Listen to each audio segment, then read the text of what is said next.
To demonstrate how to adjust the Zoom audio settings so that playing guitar and singing will come through okay.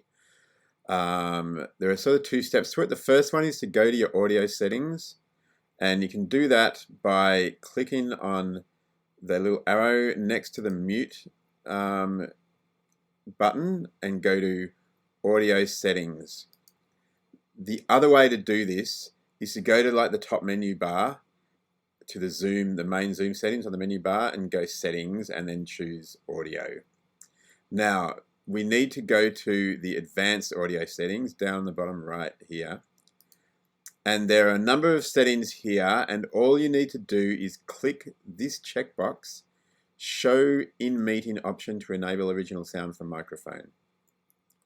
Click that, and when we do that, you can see that this new button appears on the Zoom screen. Let me close the settings window. There's a new button on the Zoom screen.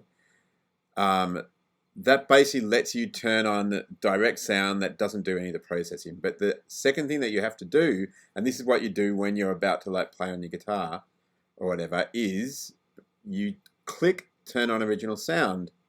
So now it says turn off original sound. That means original sound is on.